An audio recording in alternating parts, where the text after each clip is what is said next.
the book of Job is not designed to answer our questions about the problem of evil. The book of Job is designed to do what the whole of the Hebrew Bible is designed to do, which is not to give us an answer, an intellectual answer that we can tuck in our pockets and walk away feeling good about the world, because we shouldn't be feeling good about the world. We live outside of Eden, you guys. It sucks out here. We're dying. You're dying. Do you know that? I'm dying.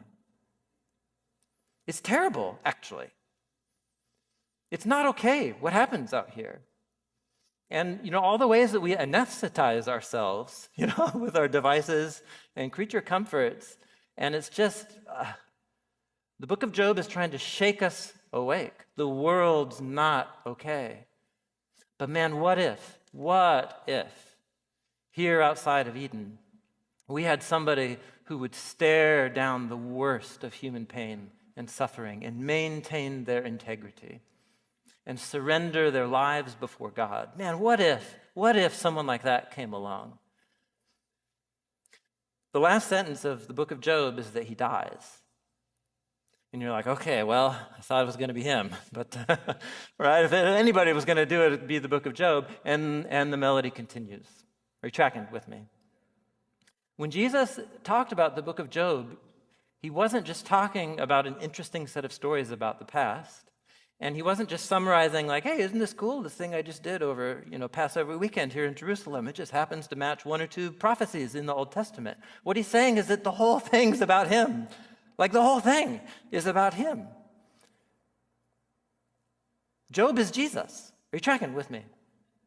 And what I mean when I say that is Job is one among the whole mosaic of characters in the Hebrew Bible that is trying to tell us what's wrong with the world, about what's wrong with us, about the kind of place that we're living in, and what's the way out here. And every cycle of the melody just keeps focusing in on one solution. Man, if we just had one human who actually didn't listen to the snake, who actually didn't give in to the desires and the creature comforts that get us all to compromise and redefine good and evil by our own wisdom and our own eyes. Man, what if someone like that came along? And it's like the Hebrew Bible gives you the silhouette, and Jesus of Nazareth just walks right into it. That's what he's saying. And so this summary right here, it doesn't just summarize the book of Job. It's actually the life of Jesus. And this is the next slide, and I'll end with this. Just think through the story of Jesus with me.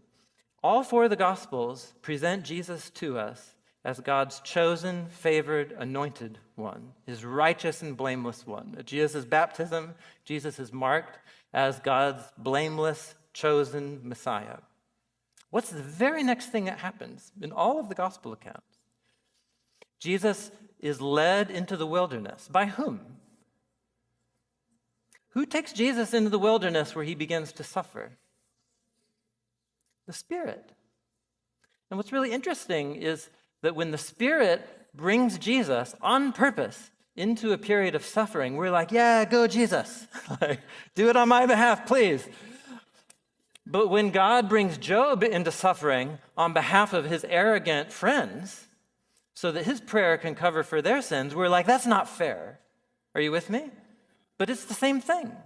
It's the same thing. Well, Jesus goes into the wilderness and he suffers unjustly, and he begins this journey of shouldering and carrying all of the suffering and the failure and the compromise of all of the history of the train wreck of human history outside of Eden. And he begins to shoulder it, and he begins to redefine what it's going to be to crush the snake. And it's not going to be by beating him at its own game. It's going to be by giving up power and surrendering power.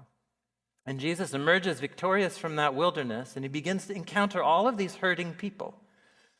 And notice, Jesus gets angry a number of times in the gospel accounts about him. And at every moment, like when a man with skin disease comes up to him, this is in Mark's account of Jesus meeting the leper, and Mark tells us that Jesus got really angry.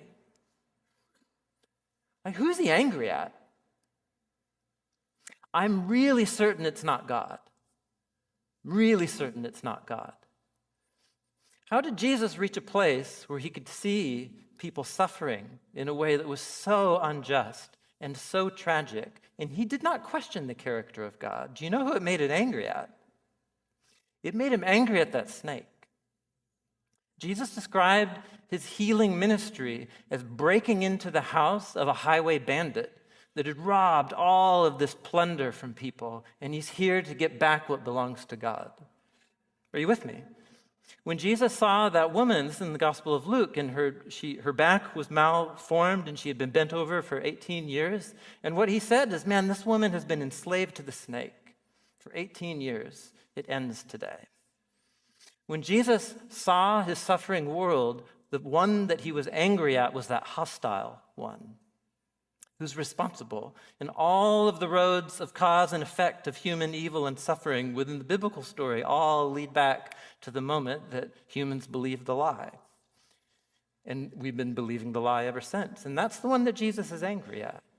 And so when we read the book of Job, the one that all of our frustration and angst and anger ought to be directed at is Hasatan. Are you with me? And God, in his mysterious purpose and mercy, has raised up a righteous servant who will go into suffering and emerge victorious out the other side. And that's exactly the story of Jesus. That's the story that Jesus saw himself fulfilling. And so the story of Jesus, the Hebrew Bible, the book of Job, it doesn't give us an answer to the things that we wish the Bible would speak to, which is why. But what it does tell us is what God is doing about human suffering. And it's not an answer that you can put in your pocket, because God's response was a person. God's love become human to become the righteous intercessor that you and I all could be, but we just perpetually fail to be. And Lord, have mercy upon us. And he has. That he has sent the one righteous intercessor who is the greater than Noah, the greater than Abraham, and the greater than Job. And so for my journey with the book of Job at this point in my life is I want Job to become my brother and my teacher, to teach me how to lament, to teach me how to become intolerant towards the tragic evil and suffering, and to take my confusion and my despair and my anger and to pour it all out before God, trusting that the suffering and the victory of Jesus over death is the solution to the riddle in ways that I can't possibly comprehend. And it's not, and I'll close with this, it's not a kind of solution that you can just like walk away from. Like we're a community of apprentices to Jesus. And what that means, at least I think what it means, is that this melody, Jesus was the crescendo of all the notes of the melody, but the song didn't stop with him. Like it's still going. And so what it means to be a Christian, that is a Messiah person, is to allow my life to become another cycle of the melody. Not because I think I can save the world, but because I'm pretty sure I'm connected to the one who did. And the only way I know how to allow him to save me is to take on the melody in my own life story. And so all of a sudden, the book of Job can become like our coach and our mentor for what it's going to mean for each one of us to stare into the suffering that is certain for each one of us. And if it hasn't crashed into your life yet, it will. And who are you going to be angry at? And I want to be angry at the right person, if you could even call the hostile one a person.